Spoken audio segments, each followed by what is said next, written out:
Filipenses 4, dos versos 1 ao 3.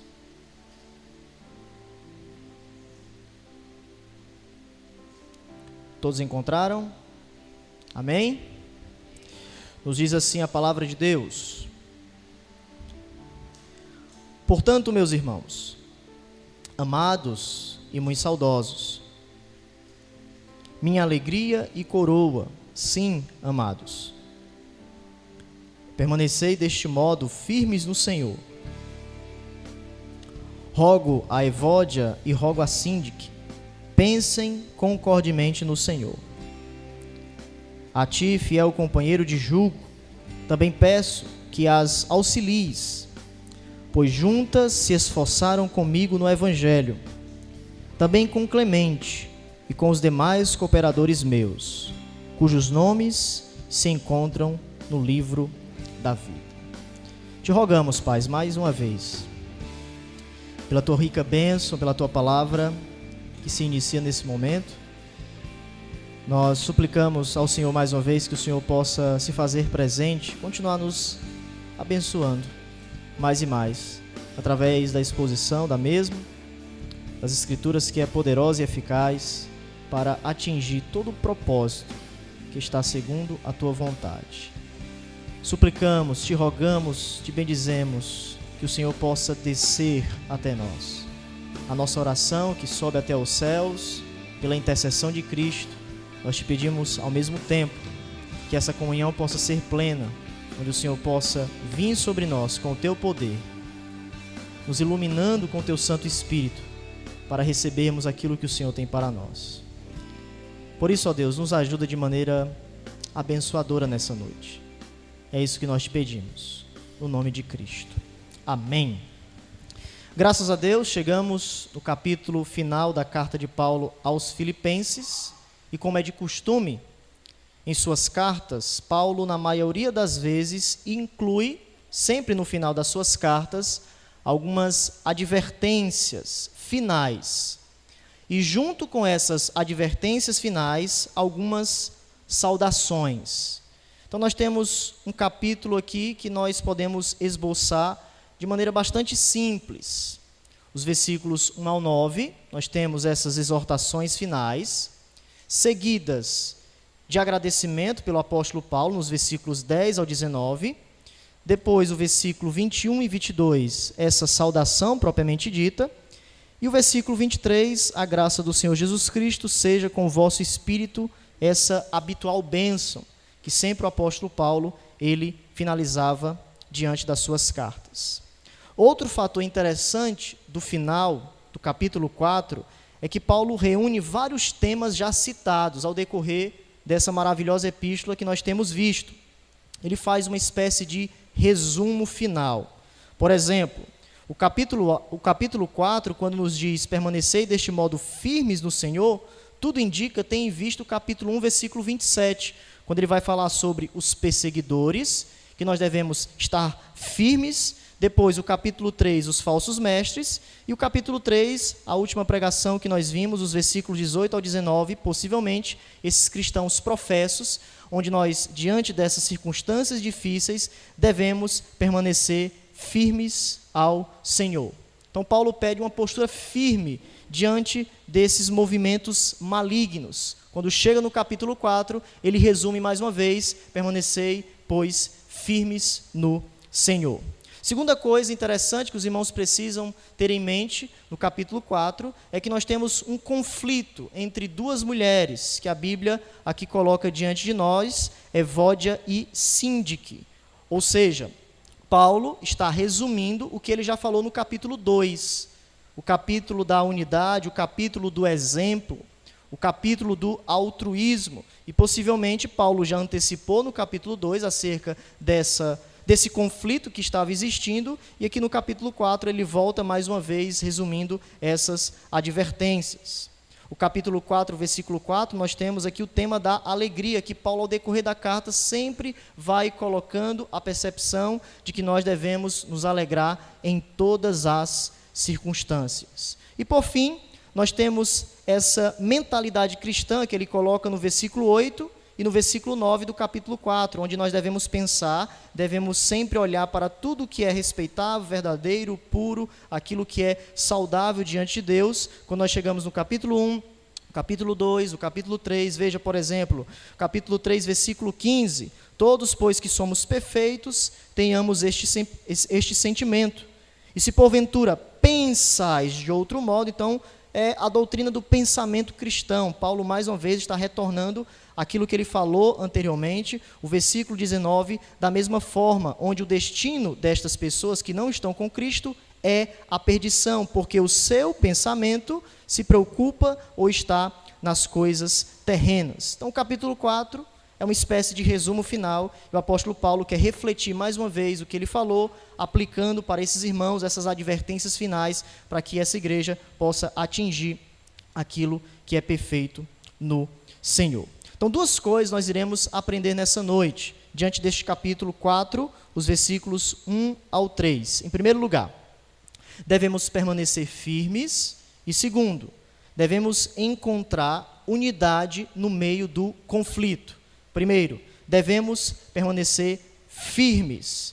Veja que Paulo começa afirmando, portanto, ou seja, ele aponta para o capítulo 3, o chamado de permanecermos firmes. Vimos agora há pouco. Em que sentido nós devemos permanecer firmes? Contra os falsos mestres e, ao mesmo tempo, contra aqueles cristãos professos que se ocupam com as coisas terrenas, não se preocupam com as suas mansões celestiais, não aguardam o seu Salvador, mas Paulo, quando ele aplica de maneira direta para os crentes, ele começa com essa palavra, portanto, ou seja, diante da religião carnal, do mundanismo de várias pessoas que se opunham à verdade, Paulo quer que a igreja continue firme. Portanto, meus amados irmãos, permanecei, pois, firmes. Aqui está o ponto de Paulo desse progresso espiritual, que ele falou anteriormente no capítulo 3, versículos 12 ao 16, o nosso prêmio, onde nós devemos focar a vinda de Cristo e, ao mesmo tempo, nos concentrarmos naquilo que nos aguarda, o nosso corpo de humilhação, nós que estamos sofrendo, nós que estamos a cada dia morrendo para se encontrar com Jesus, nós seremos agraciados com a exaltação futura. O nosso corpo encontrará a glorificação. Então aqui está a nossa perseverança.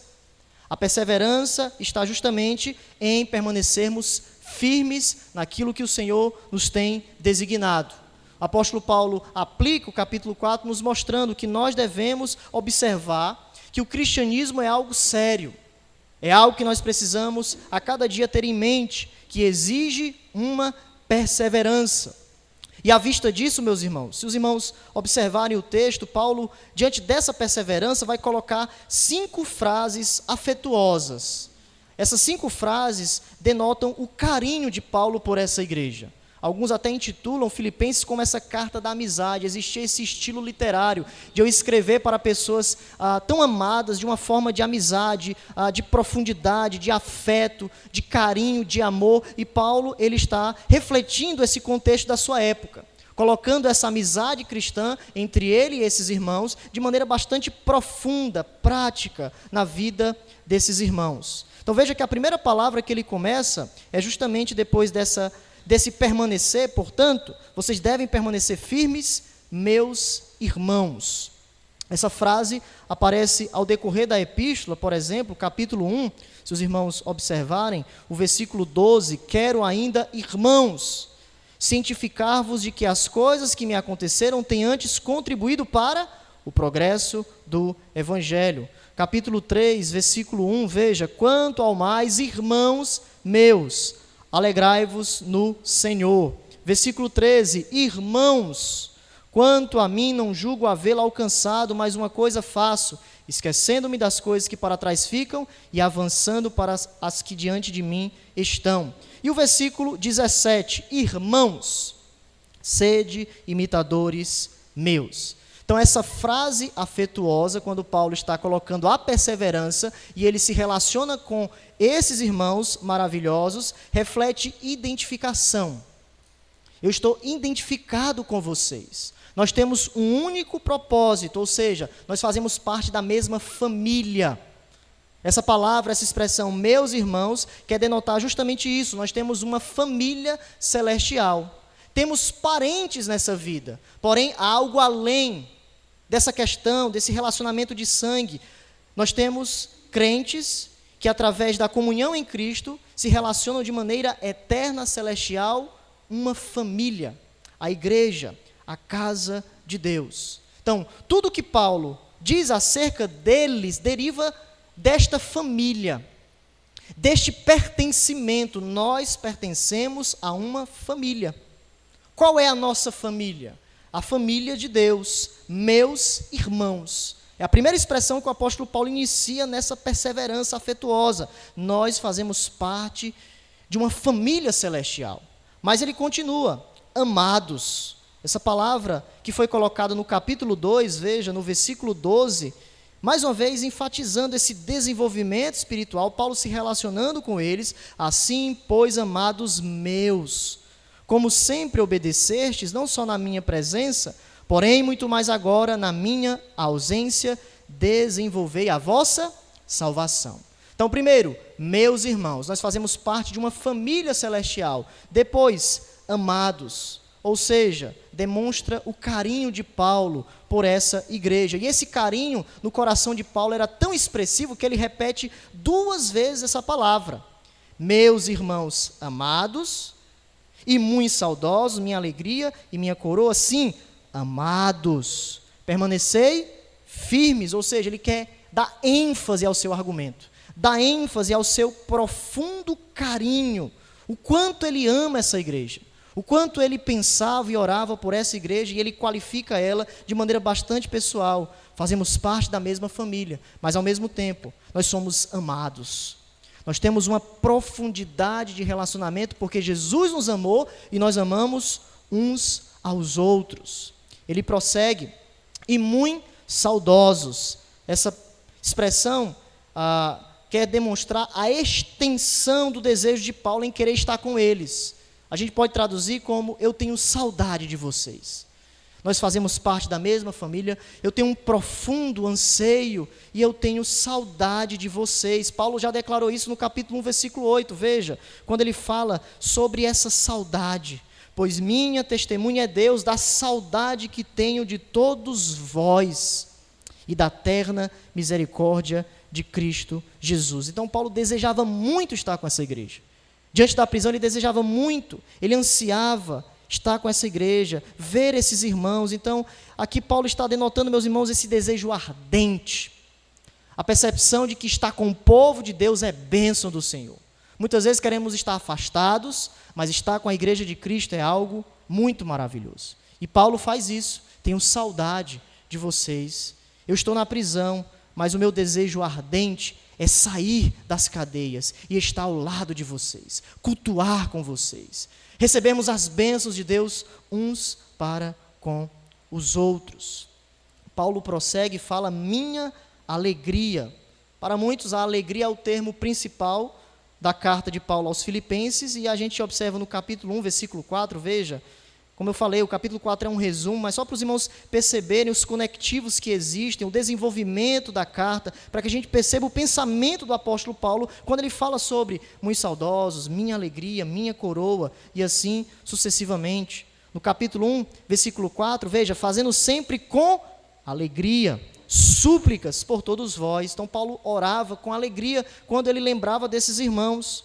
No versículo 25, nós também temos essa alegria, constrangido, desejo de estar com Cristo e etc. E ele vai continuar no capítulo 2, versículo 2, completai a minha alegria, quando essa igreja entendesse a percepção de colocar os interesses dos outros em primeiro lugar. E o interessante dessa alegria de Paulo é que ele conecta essa alegria à minha coroa. Veja, se os irmãos olharem para o texto novamente, ele vai dizer, muito saudosos, minha alegria e coroa.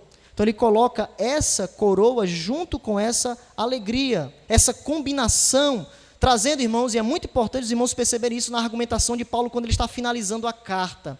Aqui essa alegria e coroa é uma alegria escatológica, ou seja, é uma alegria futura. A alegria, a percepção de Paulo, de que quando ele chegasse diante de Jesus, ele olhasse para a igreja de Filipos e ele percebesse que a igreja de Filipos estava diante de Jesus. Vocês são a minha alegria e a minha coroa. Reflete o pensamento, meus irmãos, de Paulo se gloriar na igreja diante de Jesus. Ele fala isso no capítulo 2, versículo 16, quando nós devemos preservar a palavra da vida, para que no dia de Cristo, na volta de Jesus, eu me glorie de que não corri em vão, nem me esforcei inutilmente. Nós vimos no capítulo 2 que esse se esforçar, essa corrida de Paulo, abarca também a realidade da igreja de Cristo. Paulo queria correr ao ponto de ele abençoar a igreja, de a igreja ser a sua coroa, de a igreja estar diante de Cristo de maneira santa, perene, piedosa. Então veja aqui, meus irmãos, a importância que Paulo coloca nesse contexto, juntos diante do Senhor. Paulo estava correndo, mas ele não queria correr sozinho. Ele queria correr e, ao mesmo tempo, a igreja de Filipos junto com ele. Nós seremos glorificados, vocês serão glorificados. E a fidelidade, o sucesso espiritual dos filipenses, para Paulo era a sua fonte de alegria. Quando ele olhava para a sua alegria, ele observava e ele olhava para a igreja de Jesus. A igreja de Cristo é a minha coroa. Algo muito parecido em 1 Tessalonicenses, veja só, a mesma percepção. Olha só, 1 Tessalonicenses, só os irmãos prosseguirem um pouco mais à frente, no capítulo 2, versículo 19, Paulo expressa a mesma ideia, que a sua fidelidade, o seu sucesso espiritual estava diante da igreja. Se os irmãos de Filipos crescessem, Paulo iria se alegrar, porque ele estava correndo, o seu trabalho apostólico estava sendo bem sucedido. Então veja, 1 Tessalonicenses capítulo 2, versículo 19. Pois quem é a nossa esperança, ou alegria, ou coroa, em que exultamos na presença de nosso Senhor Jesus em sua vinda? Não sois vós? Não são vocês? Então veja, Paulo tem essa ideia da sua fidelidade no rebanho de Cristo. A igreja crescendo e ele se alegrando. Volte para o texto que Paulo vai concluir a sua ideia no capítulo 4 dessa perseverança, quando ele afirma: permanecei deste modo firmes no Senhor. O desafio aqui de Paulo concluindo diante de tudo que ele já falou, a perseguição, os falsos mestres no capítulo 3, esses cristãos professos no capítulo 3, versículos 17 em diante, Paulo, ele exorta a esses irmãos permanecerem firmes. Não importa o que aconteça, vocês devem permanecer firmes no Senhor. Então veja o fundamento, o alicerce de Paulo dessa perseverança é Cristo. Vocês devem correr, permanecer, perseverar, alicerçados em Cristo, através do Evangelho do Senhor. Qual é o meio da nossa perseverança? Ele já explicou no capítulo 3. Vocês foram justificados, vocês têm o poder de Jesus, a comunhão dos seus sofrimentos, agora permaneçam. Permaneçam na santificação, permaneçam na corrida, permaneçam diante de tudo e de todos no seu progresso espiritual. Nessa cidadania, vocês precisam progredir e esse progresso requer perseverança. Então veja que Paulo entende que eles estão seguros nessa perseverança. Por que eles estão seguros? Porque eles são filhos de Deus. Vocês estão alicerçados no Senhor. A perseverança de vocês está ligada a Jesus Cristo. Aqui está a âncora da nossa segurança. A âncora da nossa segurança está no Senhor. As atuais dificuldades e perigos não tiveram o poder de desviá-los e não terão poder jamais, porque o Senhor está diante de nós. Há um caminho de Deus que nós iremos trilhar, e à medida que nós estamos nesse caminho do Senhor, o autor e consumador da nossa fé, nós iremos continuar à medida que o tempo passa, porque o Senhor é o nosso fundamento. Então essa é a primeira verdade, perseverarmos diante do Senhor. Em segundo lugar, Paulo vai falar sobre a unidade no meio do conflito. E aqui eu gostaria que os irmãos se concentrassem de maneira bastante especial, pois é a argumentação aqui do apóstolo Paulo diante dessa unidade no meio de um conflito. Então, versículo 2, nós temos um conflito aqui. Paulo já resumiu a perseverança no versículo 1, agora ele passa a resumir a questão da unidade. Nós temos aqui no versículo 2 um apelo à unidade. E Paulo já resumiu isso, ou já falou, no capítulo 2. Vimos isso em nossa introdução. Os versículos 1 ao 18 antecipam o capítulo 4. Ele falou sobre nós pensarmos a mesma coisa, olharmos para o exemplo máximo que é Jesus, olharmos para Timóteo, Epafrodito, que colocou o interesse dos outros em primeiro lugar, e agora ele finaliza com esse apelo à unidade nesses 2 versículos. O versículo 2. Um ponto importante que os irmãos precisam saber é que a gente não sabe a proporção desse conflito, a natureza dele. Não tem como nós sabermos. É claro que aqueles irmãos sabiam a natureza desse conflito. Para alguns era um conflito grande na igreja.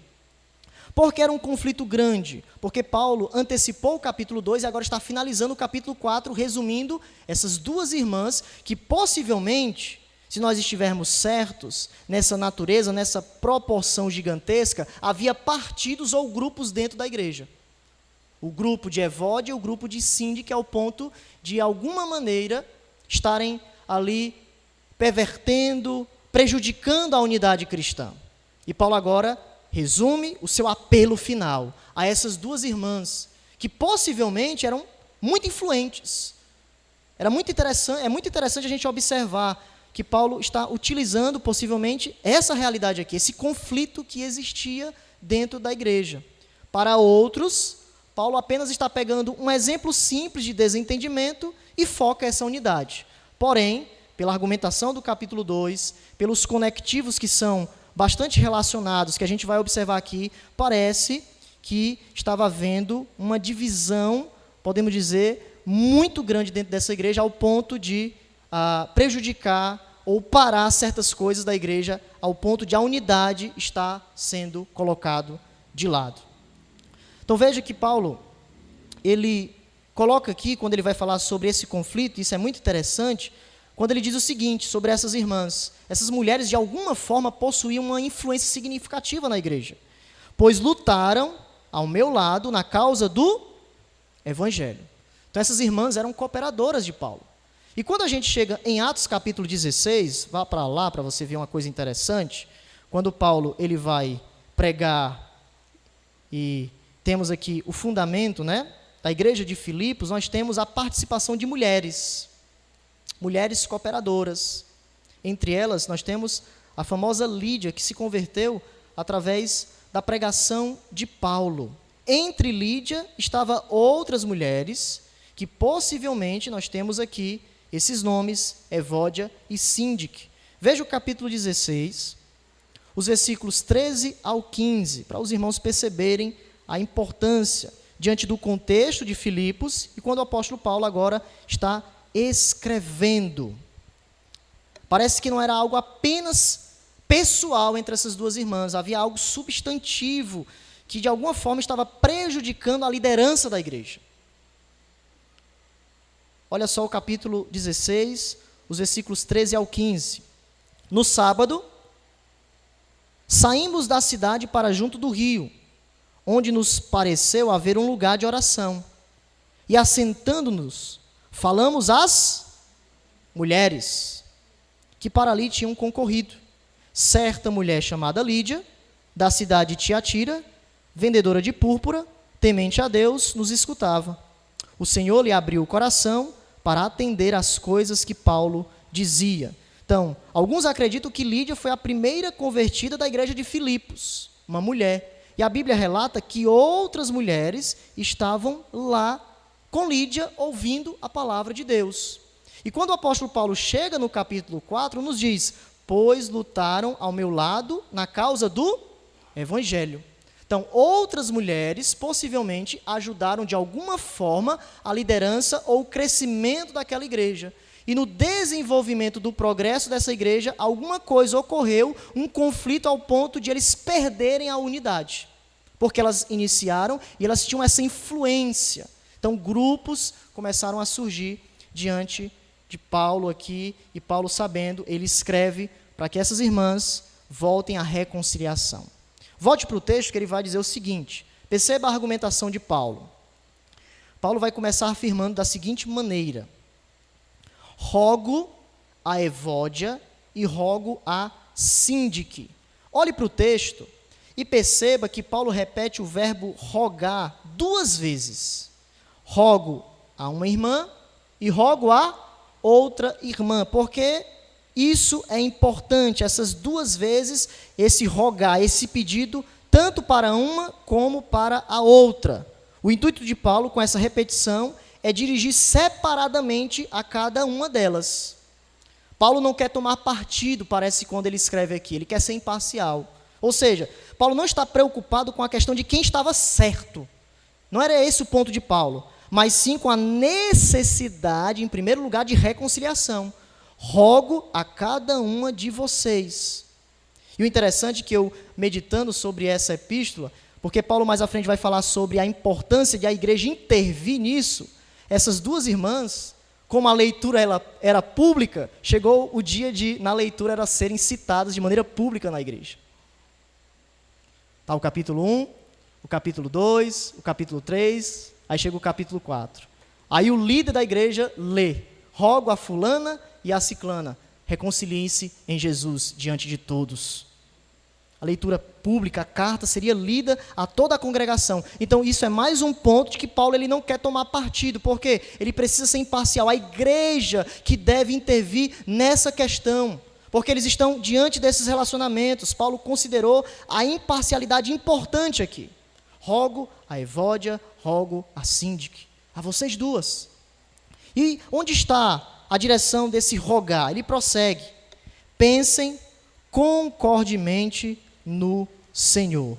Veja, meus irmãos, que esse pensar concordemente, no capítulo 2, no versículo 2, Paulo vai esboçar essa mesma realidade. Nós temos um eco aqui, a mesma frase basicamente: completai a minha alegria de modo que pensais a mesma coisa. Por isso que alguns vão dizer que o versículo 2, quando a gente olha para o capítulo 4, basicamente é uma instrução idêntica.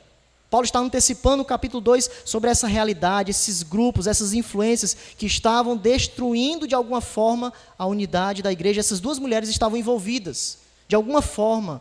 Não sabemos a natureza. Até alguns vão dizer que elas tinham uma natureza até de diaconisa. Não chega ao ponto agora a gente discutir isso.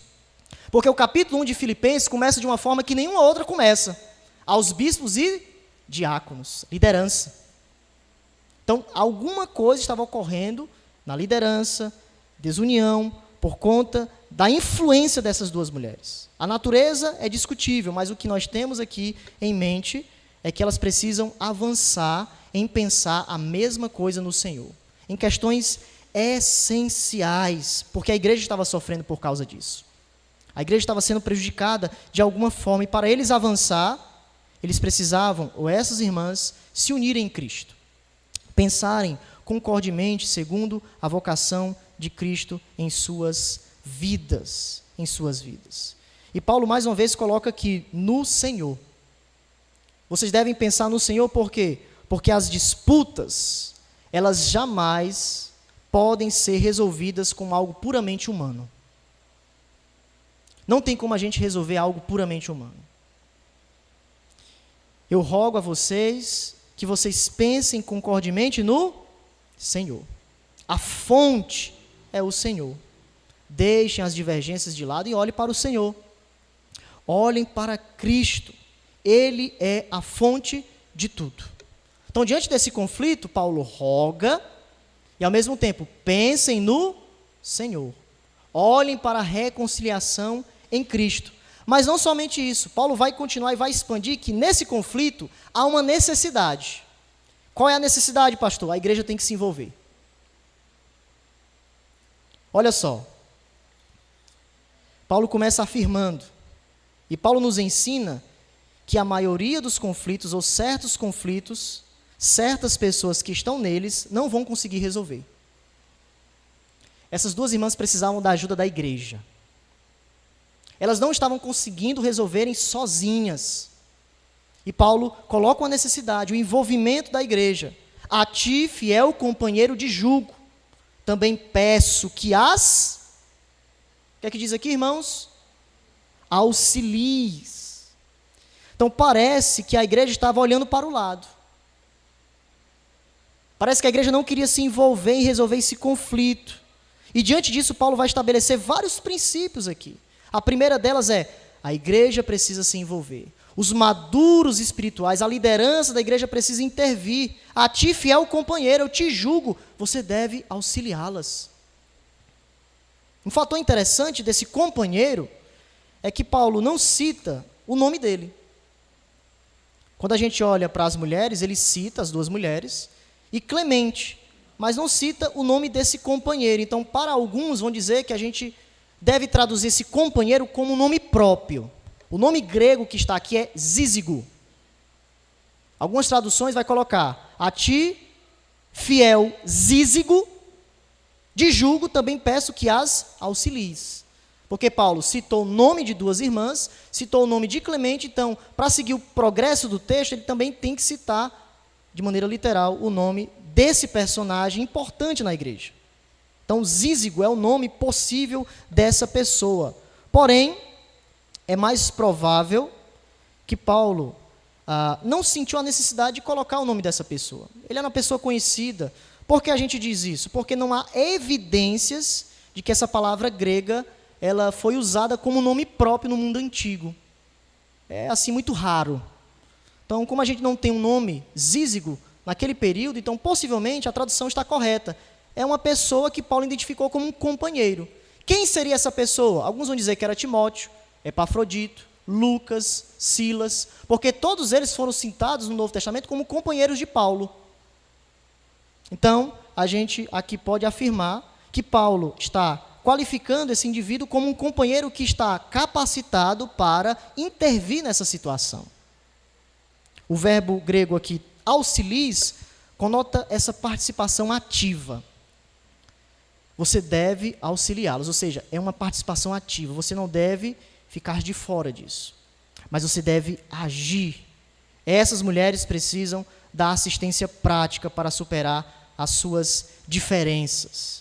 E perante o exposto, Paulo pede aos seus outros colegas para intervir. Ele coloca também com Clemente. Também esse personagem, ele é não tão citado no Novo Testamento como nome pessoal, mas ele era proeminente na igreja. Porque Paulo fala também Clemente. Então era uma pessoa conhecida. E os demais cooperadores cujos nomes se encontram no livro da vida. Então é interessante, meus irmãos, na argumentação de Paulo, preste bastante atenção, que Paulo, ele foca esse rogar a essas duas irmãs, elas devem pensar no Senhor, que é a fonte, e a necessidade da igreja intervir, os cooperadores, aquelas pessoas mais maduras, tendo uma participação ativa. E o interessante é que Paulo finaliza com o livro da vida. Por que Paulo finaliza com o livro da vida? Porque é o registro divino de Deus. Nós lemos nessa noite Hebreus, a igreja dos céus escrita, arroladas. Seus nomes estão escritos. No livro de Apocalipse nos diz, escritos antes da fundação do mundo.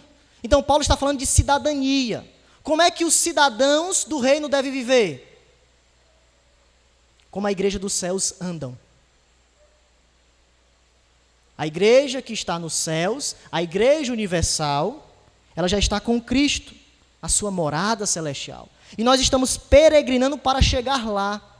Então esse livro divino, esse registro daqueles que pertencem aos céus, provavelmente Paulo está dizendo o seguinte: a igreja terrena deve refletir a igreja dos céus. Evódia, Síndique, vocês devem se unir. Por quê? Porque a igreja que está diante de Jesus, ela está sem mácula, santa. O seu nome foi escrito no livro da vida. É assim que vocês devem viver. Vocês devem viver refletindo o que vocês já possuem diante da perspectiva celestial. Livro da vida. Os seus nomes foram escritos nos céus. E vocês devem viver de acordo com essa identidade. A união precisa prevalecer.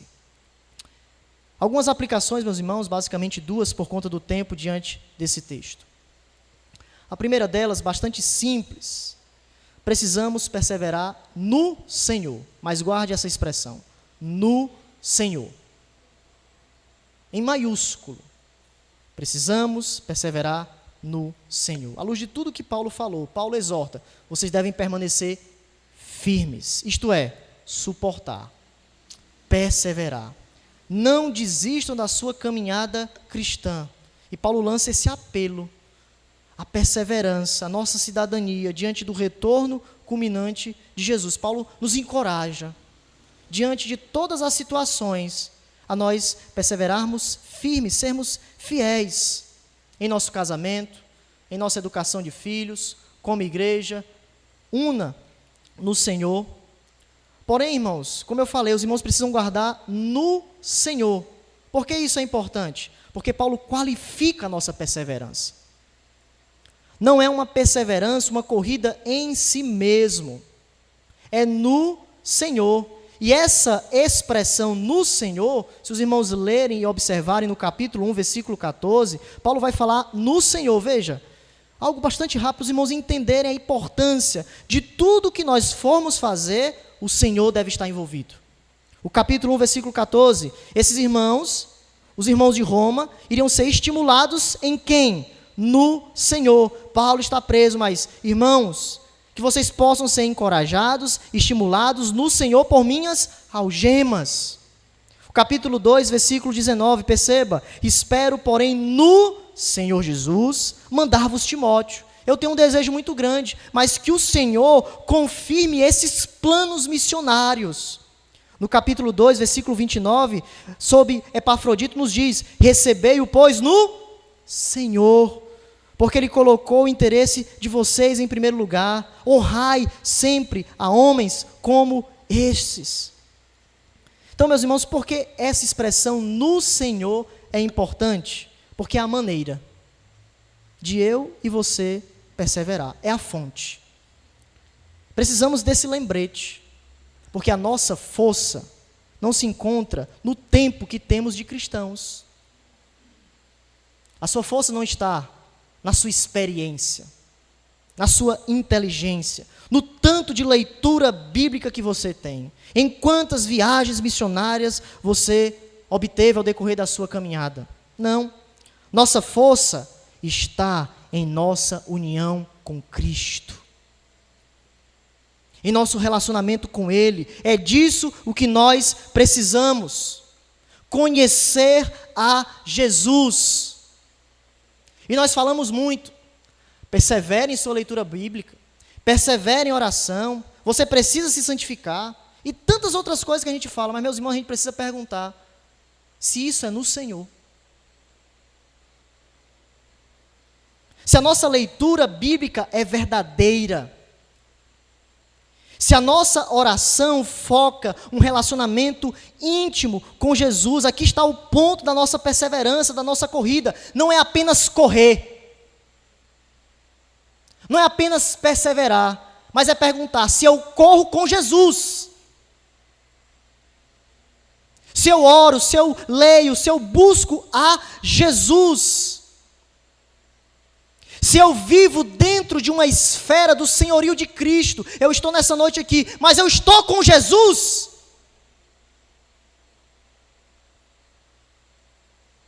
Esse princípio deve ser levado para os nossos relacionamentos, meus irmãos. Não esqueça disso. Em tudo que você for fazer, deve haver o toque da espiritualidade de Jesus. O toque da espiritualidade de Jesus no seu trabalho, como você convive com outras pessoas, na sua forma de lidar, em orar, em buscar, é Jesus. Aqui está a fonte da nossa perseverança, é Jesus. É o toque da espiritualidade de Jesus em nós. É aqui que vai fazer a diferença. É nós corrermos de maneira saudável. Corrermos de maneira saudável. Segunda aplicação. Necessitamos ter um olhar correto da igreja. Interessante que diante dessas dificuldades, dessa desunião, ou uma proporção geral, ou uma proporção diminuta, Paulo exorta, mas ao mesmo tempo ele tem uma realidade sublime da igreja. E aqui a importância de nós olharmos para a igreja como ela é. Quando a gente chega na igreja de Corinto, uma igreja completamente imatura, uma uma igreja que estava ansiando várias questões carnais, Paulo diz, a igreja de Cristo em Corinto, aos santificados, aos chamados. E aqui está uma igreja que quando a gente possivelmente olhe para isso, cause tristeza, como pode, possivelmente irmãs que estavam lá no fundamento, estão brigando entre si. Como a igreja é triste, como há apenas desunião, mas meus irmãos, Paulo ao mesmo tempo olha para a visão sublime da igreja correta. Precisamos ter uma visão correta da igreja de Cristo. E é por isso que nós estamos aqui para clamar uns aos outros, buscarmos a perseverança, buscarmos a união, porque a fonte é Cristo em nossas vidas. É Cristo e somente Cristo. E por fim, devemos pedir ajuda a terceiros para resolver certos conflitos. É a terceira aplicação. Paulo nos informa que a reconciliação muitas vezes requer a intervenção de uma terceira pessoa. Paulo não se isolou, nem ministrava sozinho, ele deliberadamente trabalhava com outros. Em Romanos capítulo 1 ele vai dizer, eu quero estar com vocês para eu compartilhar algum dom espiritual com vós e vocês ao mesmo tempo ministrarem meu coração. A importância dos terceiros, a importância de certas pessoas fora do nosso contexto, que a gente precisa colocar dentro do nosso contexto para que Cristo nos ajude, nos abençoe. Não devemos viver isolados com os nossos problemas. Devemos suplicar a ajuda a terceiros, a pessoas que de fato irão nos ajudar. Meus irmãos, aqui há uma impressionante ênfase da responsabilidade corporativa da igreja. E Paulo nos diz isso. É algo dramático nessa exortação. Auxilies. Meus companheiros, essa discórdia não pode ser vista apenas como algo pessoal. É isso que Paulo está dizendo. Não olhem apenas como algo pessoal de duas pessoas. A igreja precisa dar assistência. Toda a igreja precisa resolver essas diferenças. O interessante é que Paulo, nessa carta, ele não usa a figura do corpo como em outras. Mas eu acredito que seria difícil encontrar uma ilustração mais marcante desse princípio do que aqui em Filipenses 4:3. A igreja se envolvendo. O corpo de Cristo. Paulo nos ensina que há coisas que a igreja precisa intervir. A igreja precisa se envolver. Há momentos que precisamos pedir ajuda. E aqui um ponto para os colaboradores, para os terceiros. Os terceiros, aqueles que possivelmente serão consultados, devem ser pacificadores. O que está em jogo é a unidade e a santidade da igreja. O nosso papel sempre deve ser a pacificação. Mas precisamos ser honestos. Muitas vezes, quando vamos colocar certos indivíduos da igreja, ao invés de ajudar, colocam mais fogo no pecado. Esse não é o auxílio que Deus estabeleceu para nós. O auxílio no texto é companheiros, colaboradores que vão buscar a unidade e a santidade da igreja de Jesus. Auxilies. O nosso papel, meus irmãos, sempre deve ser a pacificação. Sempre deve ser a pacificação. Portanto, que Cristo nos ajude diante desse texto. Rogo, ele pede a essas duas irmãs. Pensem concordemente no Senhor, é a nossa fonte, é a fonte da nossa perseverança. A igreja intervindo, auxiliando de maneira positiva, se esforçando, para que possamos refletir os nossos nomes que estão escritos no livro da vida. Que Deus assim nos abençoe mais e mais. Amém, povo de Deus? Graças a Deus pela sua palavra.